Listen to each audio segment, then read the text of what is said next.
方面的管道，无论是祷告、诗歌、敬拜，以及圣经的话语来对我们说话。我们也求圣灵按照你的心意感动每一位弟兄姐妹，让我们在这边的聚集是一个丰盛的聚会，一个是蒙恩典的聚会，一个是被神所呼召得力量的聚会。感谢赞美主，祷告奉耶稣基督的圣名，阿们。弟兄姐妹，大家平安。我们离长职改选的时间越来越近了哈。其实我们再过2个礼拜就要举行长职的改选。那我们上一次分享的时候，我们都很清楚，其实我们教会呢，教会有3个大的一个服事的系统，就是架构。那当然，长老教会就是以长职为一个算是教会体制的必备的，因为它是组成教会领袖，还有包括研发以及讨论各样的事情事工的一个关键。但是我们教会延伸了整个服事的这个整个境界还有宽广。我们有牧养的系统，就是我们的小组牧区包括团契。另外一个重要的系统就是我们不是经过选举，但是是一个非常活跃的、非常有活动力、行动力的我们的这个团队服事的系统。那既然长老教会就是有按照规矩、按照制度，我们有长职的改选，所以今天呢，我们要透过经文再一次跟即将要受选的长职来勉励。但是也像刚我想的，当然这个内容圣经的经文不是只是针对我们的长职讲。既然我们有那么多的服事者，我们就知道说，上帝选召我们不只是有职位的选，或是有圣职职分的选召，包括你服事主的选召。那根据不是很正式的统计，其实我们富强教会所有参与服事的弟兄姐妹无论是哪一个岗位，圣歌队也好，小组也好，同工也好，主日学也好各种硬体的服事，我们算一算，大概有2/3的人，除了那些长辈或是小朋友，我们有2/3的人都参与在服事当中。那这是我们觉得值得鼓励跟安慰的地方。好，今天我们的主题叫做上帝奇妙的选召。这个选召不只是针对我们的长职，也是针对每一位弟兄姐妹一起分享跟勉励的好，那今天我们用一个经文来做代表，就是基甸士师记的基甸受召这段经文我们等一下会再复习另外也透过保罗他自己的回应来看见神怎么样在历代选召服事主的领袖，他的门徒，或是他所差派的工人，一个奇妙的选择。我们从基甸受选召来开始士师记6章记载基甸受选。那我们稍微了解那个历史背景大概都能够很掌握。就是说，我们上一次提到约书亚，他带领百姓进入到迦南地之后，因为各支派、各宗族都已经分散各地了。但是唯一留下来一个伏笔，就是他们没有按照上帝所要求的，等于把当地的一些迦南地区的种族或是民族来隔离开，就大家彼此不再互相混搭或是混合在一起。你知道这一个这个留下的这个尾巴或是说留下来的这个后遗症，到今天还继续。但我们不知道神的意思是怎么样。那总之就是上个礼拜发生的中东巴勒斯坦跟以色列的战争，都是整个历史渊源仇恨的延续。那我们改天有机会再来分享说这些对以色列人产生很大很大的冲击的这个其他种族的征战是怎么样但是我们可以看到说，当时基甸就是被招的时候，就是陷入在当地迦南最强大的种族叫米甸族的一个压迫，因为他们很强大啊，所以圣经记载说，当上主的使者对基甸显示的时候，圣经这一节我们没有读，因为12节嘛，我们前面有2节提到说，上帝的使者去找这位约阿施的儿子叫基甸，他基甸在干嘛呢？基甸就藏在酒榨，就是我们说酒洞哈。我们知道，台湾好像会比较科技化的酿酒了哈。以前早期有的家家户户都自己酿酒，那个酒一定要有酒窖啊，比如说恒温恒湿的地方，或是在洞里面，或是在没有晒到太阳的地方，那个叫酒榨哈。那基甸就是躲在那边打麦子。打麦子应该是在有太阳下的地方，对不对？这样才能把麦子晒干嘛。但是他为了怕米甸人来攻击呀，所以躲在地洞里面。你也知道说，最近听到哈马斯跟以色列人打仗的时候，原来在加萨走廊那个地道不知道多少条就对了，因为那个中东地方很干燥所以地道很好用。像台湾大家进入地道就不得了，太潮湿了那中东那个地方，洞啦，还有地窖啦，很好用。那总之就是基甸就是一位名不见经传的，就是因为怕敌人来攻击，就躲在酒榨里面来打麦子的一个普通人。但是当天使向他显现的时候，一切都改变，不一样。那我们就看看他被选召的过程，成为我们一个思考，成为我们一个学习天使竟然对他称呼说勇敢的壮士。我们前面不是讲说他躲在酒窖里面，也不是那么勇敢的人但是上帝差派天使向基甸显现的时候，就称呼他说勇敢的壮士上主与你同在。那显然勇敢的壮士对基甸来讲，他觉得好像鸭子听雷一样。这个怎么讲我呢？应该是讲哪一位那个大能的勇士怎么会讲我呢？所以呢，我们就看见这个基甸跟天使的对话，我们所以稍微揣摩说这个人的情况是怎么样好，那怎么说呢？这是一个心怀恐惧的基甸，在13节有记载说，基甸他就抱怨上帝未跟他们同在，才让他们遭遇不幸，遇到米甸人的攻击。那米甸人不只是欺负他们、攻击他们，等于把他们所有的出产他们的所种的一些麦子什么都抢夺掉了。那没有吃的，那怎么办？所以只好躲在酒窖里面，稍微看看把那些麦子能够稍微留下一点，能够让他勉强度过他3餐这样子。而且他还加码跟上帝抱怨在这个第13节后面有讲说，我们的祖先告诉过我们，上主怎么样领他们出埃及，今天那些神迹奇事在哪里呢？而且他还抱怨说，上主丢弃了我们，把我们交在米甸人手里。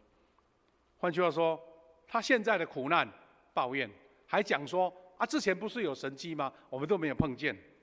所以他就抱怨神说，上主丢弃了我们，把我们交在米甸人手里。其实我们如果说按照中东的历史来讲米甸人今天还看得到他的痕迹了有人就在研究说，其实今天留在当地的巴勒斯坦人，或是有一部分阿拉伯人，其实他们的祖先就是米甸人。当然经过历代来来去去，到底是血缘关系怎么样不知道，但是就是米甸人就是象征的今天已经3000年了，3000多年了，到现在上个礼拜还在打仗，还在征战，那就是米甸人跟巴勒斯坦人、阿拉伯人，他们还是继续在征战着。所以今日的冲突是仍然继续着。那基甸的软弱回应，他说：“主啊，我怎能解救以色列呢？因为天使告诉他说，你是大能勇士，你要去救你的百姓但是他就一种推脱的意思啦，或一种自己没有自信。主啊，我怎能解救以色列呢？我属于马拉西支族最弱的宗族，我是家里最不重要的人。换句话说，他的家族在这个宗派里面啊，这是很弱的，而我自己更弱，好像家中兄弟姐妹当中我是最看不上眼的。那怎么说呢？反正就是上帝宣告你是大能的勇士，但是我什么都不是。那其中的关键在这里关键在于说，上帝说我要跟你同在，到底你能不能成为大能的勇士，就在这一句话。你到底要不要？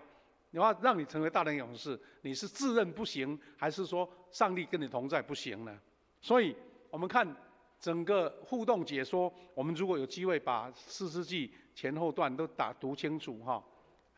基甸后来跟上帝的使者怎么样互动，还很多啦。不过我们是用这段经文来看见说，上帝没有因为基甸这样的自己感觉不足就放弃他。我们看上帝怎么选召基甸，他说：“你要尽你最大的力量解救以色列百姓脱离这个米甸人，我亲自差派你。”他再一次讲一句，在16节讲一次说：“我一定与你同在，你将轻易击败米甸人，好像击打一人一样。”这些经文我们做一个整合，就知道说，从自我形象，基甸是不认为我是那个人，我是被差派的人，跟我无关。要差派总是要差派我们宗族当中的大哥嘛，或是我们宗族当中最有力的啦，或是已经当领袖的这些人，怎么会差派我呢？但是我们可以从基甸受召，看见上帝在不同的时代呼召他的领袖，都是有这样的同样的模式那就很有趣了表示说，上帝不是想不通或是想不开，或是眼睛模糊掉了，所以随便选的。神有他特别的旨意在所以我们从基甸受召来引申到整个圣经的历史，看见神怎么样呼召他的领袖。像上帝选召领袖的模式，我们如果从基甸，然后再延伸到其他人，我们先从主耶稣。主耶稣是上帝儿子，他受上帝的差派来到世上，道成肉身。圣经怎么描述他？其实跟刚刚我们讲的一些领袖都有一些类似的地方。因为主耶稣给我们一个典范，在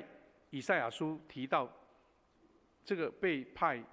差上帝的独生子来到世上，他怎么说他呢？他说他在耶和华面前生长如嫩芽，像根出于干地。他无佳形美容，使我们注视他；也无美貌，使我们仰慕他。换句话说，他已经先用着人的眼光他已经不是大家觉得好像在追星一样，明星的光环长得潇洒倜傥，身高180、190，不是他说没有佳形美容，也没有美貌让我们羡慕。腓立比书就把他的这个形象讲得更仔细清楚。他说他本有上帝的形象，却不坚持自己与上帝同等，反倒虚己，取了奴仆的形式，成为人的样式。所以主耶稣他亲自做示范，他要让世人知道说，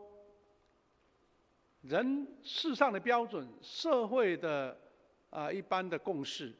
或者说以人看人的角度、选材的角度，上帝都不大用。上帝只要让人谦卑的被神同在，然后做出他自己惊讶的事情，就是神迹奇事要在这边发生，因为有上帝的同在。那耶稣既然这样的形象模范给我们参考，我们就看到说，举几个例子了。其实大家应该这些圣经文或是这些故事都很熟。我们看他历代领袖的选召，他选择摩西，选召摩西来带领百姓出埃及，也是很有趣。我们用一段经文来代表，出埃及记4章10到12节。当上帝呼召摩西的时候，摩西怎么回答？他说：“摩西说，上主啊，不要啦，请不要猜我，我一向没有口才。你和我讲话以后也没有改变，我就是这么一个怎么样，笨口笨舌的人啊，这个是一个典型的。我们说谦卑也好，或者说自我形象没有那么清楚，但是神就是要用这种人。那明明用人的标准比如说参加什么测试，或是你什么你的专长的测试，好像这个都不像不符合啊。那我们看上帝怎么回答？上主对他说：“谁给人口才？谁使人耳聋口哑？谁使人看见？谁使人瞎眼？是我上主。”上帝跟摩西讲说，一切人所表现出来的才能、智慧、恩赐、赏赐的是我，关键是我。所以他跟摩西这样讲，表示说，你对自己的这个自我自信心不足，都不足以界定你能不能当领导者。所以12节他说：“你就去吧，我会帮你讲话，我会告诉你该讲什么。既然你说口才不好，对不对？那我就赐给你口才，那还有什么话可以说？”我们常常在做一件事情的时候，都会先省思自己，这个也是说自知之明啦。但是人就是因为看到自己缺这个缺那个，就阻挡了你去突破，你去超越，你去成就一件你觉得不可能的事。那神就是在这个点告诉你说，不是你能成就什么，而是我能帮助你什么。那这个是基督徒就凭信心的功课嘛。你受召成为他的百姓，他的门徒，你如果不经历这种从无到有神迹奇事经历那个大能的改变，那我们就枉费当基督徒了。那也是从神在呼召这些门徒或是这些领袖看见的一个例子。我们再看看大卫，我们知道在圣经当中在以色列这些王国当中，大卫是一个经典的人物。但是当他要选召大卫，是差撒母耳。撒母耳去到大卫他的家，看到他的爸爸耶西。耶西其实也是按照一般人的标准说，哇，大卫这些哥哥个个长得高强马大的，个个很有才能恩赐的，来一个一个排给你看。但是撒母耳说，这个不是，这个也不是，那个也不是明明用人的眼光来看，都是很优秀的人才耶。所以我们可以看到撒母耳回答这句话，可以看见神的心意。上主对撒母耳说，不要看他的外表和高大的身材，我没有选他，因为我看人不像世人，人看外表，我看怎么样？我看内心。那神已经非常非常清楚的界定出他选材的重点，或者说优先次序。好，人的标准、才能、恩赐、学历、智慧这个都很好，但是不是我优先的选项。或者说人一般看来的高强马大，身材一表人才，这个也不是我选的，因为神单单关注于说人看外表，我看内心。我们可以看更清楚的、熟悉的，耶稣在选召门徒，也都有这样的脉络耶稣怎么选召门徒？我们看马太福音4章18到20节这一段代表性的经文，他说：耶稣沿着加利利湖边走着，看见2个打鱼的兄弟，一个是西门，别号彼得，和他的弟弟安德烈，在怎么样？在正往湖里撒网。换句话说，他们是抓鱼的，就在湖边碰到了。他们算起来算是很勤劳的打鱼的人，为了3餐来糊口。这些人如果上你是一个任务要找领袖，你会优先选这些人吗？但是耶稣就是叮嘱了他们。耶稣怎么说？耶稣对他们说：“来跟从我，我要使你们成为得人的渔夫了。我要使你们得人，来跟从我，我要使你们得人。”我们看见撒母耳讲那句话，说上帝看人的内心。我们不知道彼得跟安德烈他们到底有什么才能能力？但是重点在于说，他们立刻丢下了渔网来跟从了耶稣。好，这些范例我们就可以从他呼召亚伯拉罕到耶稣呼召门徒，都是循着这样的一个脉络在进行。神看人的内心，愿不愿意受召。所以我们也从2个礼拜前我们也谈到保罗他自己在做见证，这一段话也是他一直自我的见证。保罗见证在以弗所书3章7到8节，我们刚读的第2段经文哈。保罗这样见证说，上帝赐下特别的恩赐，赐下特别的，比如说一般人都有各方面的恩赐，但是他特别的给了保罗，按照他的大能运作赐给我，特别又大能，然后他能够做福音的仆人。保罗尽管在他当时的社会是一个优秀的知识分子，是一个辩才无碍，或是他有各样的恩赐跟能力的人，但他在神面前，他都认为这些只不过是一般的能力，是因为有特别的恩赐，还有上帝的大能的同在。就像上帝跟基甸说：“我要跟你同在。”同样的意思，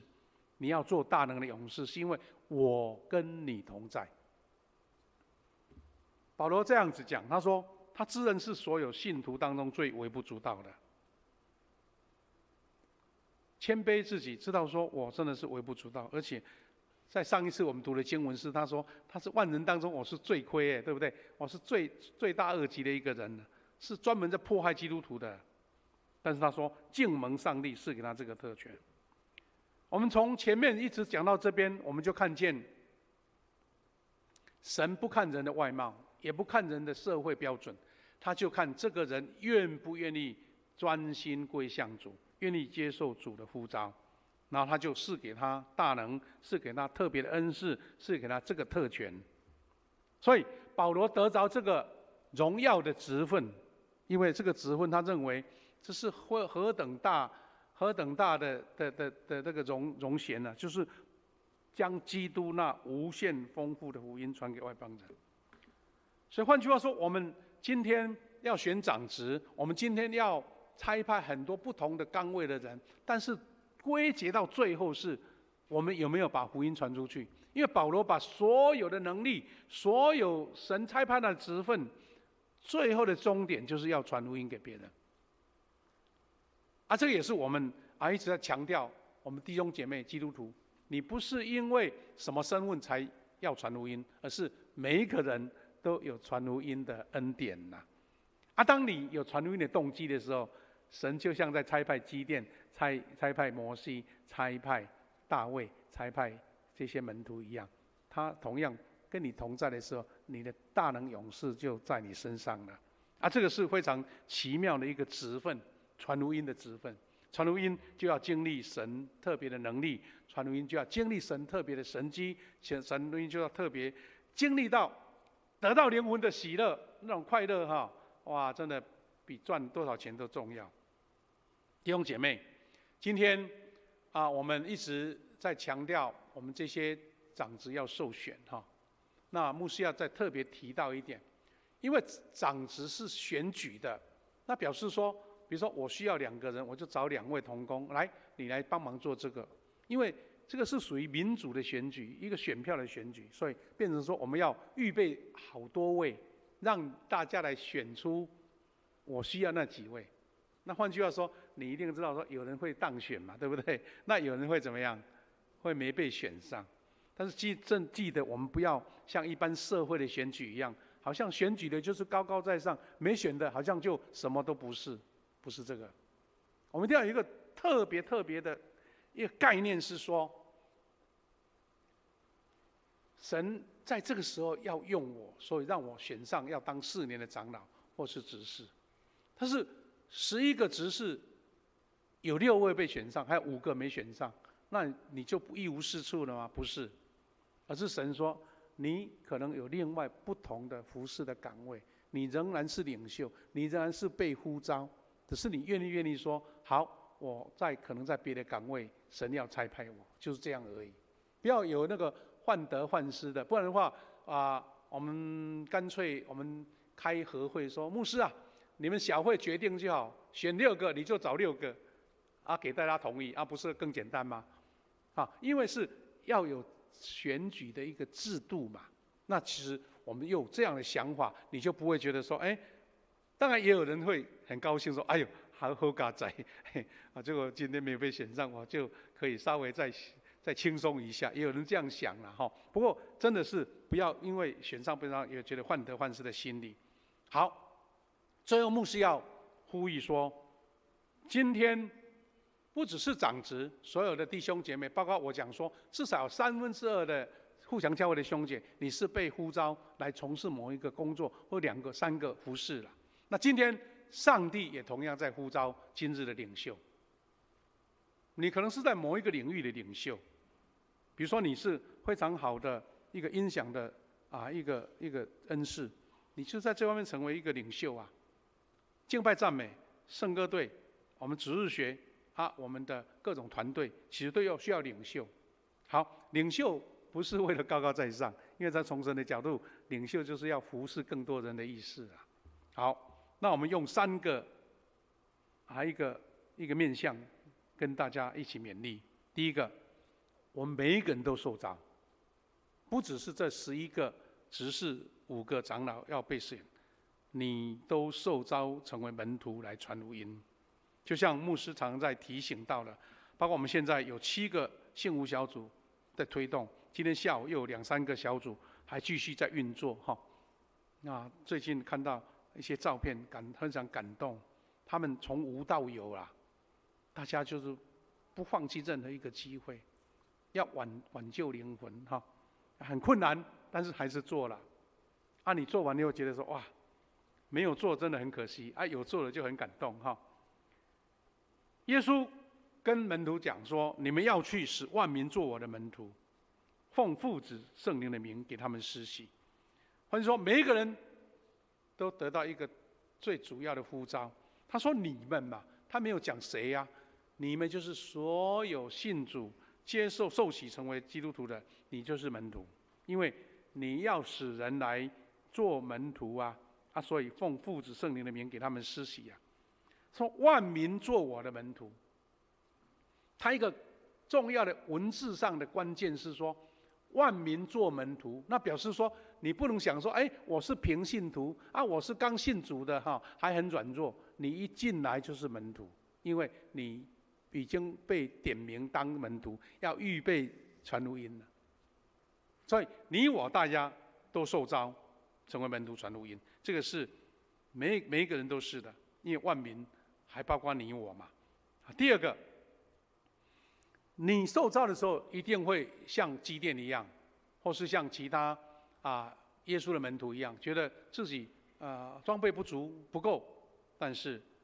有一个信心的宣告，就是上帝要同在。约书亚记1章9节，神在差派约书亚的时候，他告诉他说：“你当刚强壮胆，不要惧怕，也不要惊慌，因为你无论往哪里去，耶和华你的上帝必与你同在。”刚强壮胆，不要惧怕，不要惊慌，是因为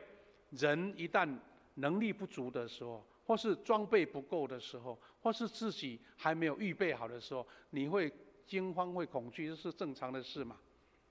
今天突然有一件事情要请你去做，你都还没有预备好，你当然会害怕。很多人最怕的是上台，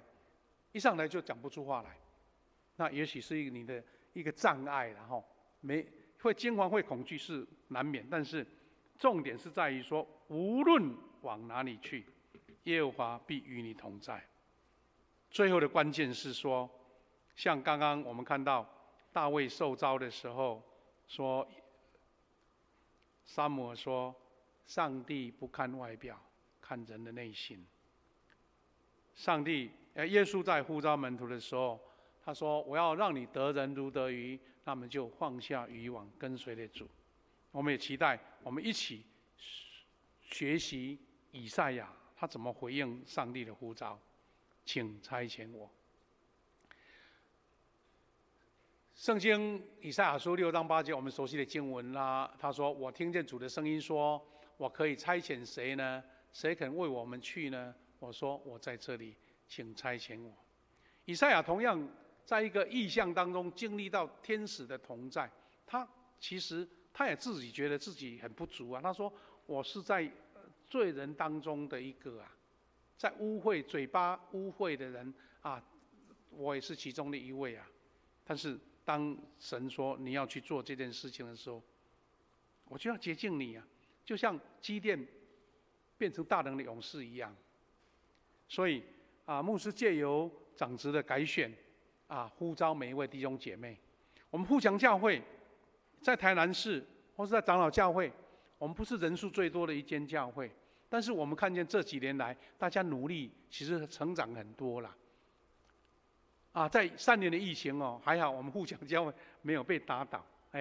最近又慢慢恢复生机了哈。上礼拜我们看到周报的人数慢慢突破了，已经有400多位哈。我们最高峰的时候曾经有500位，500位参加礼拜的会友不是名单的会友，名单会700-800个啦，还有的外出有的怎么样，但是正常做礼拜就是大概一个标准的一个参考的指数。那既然有2/3，532多少？那大概是200-300个人，300个人愿意受召成为神所差派的。愿神差派你我，无论是你需要选长职，或是你在每一个岗位，因为你被受召，我们就看见这间教会不是人数多热闹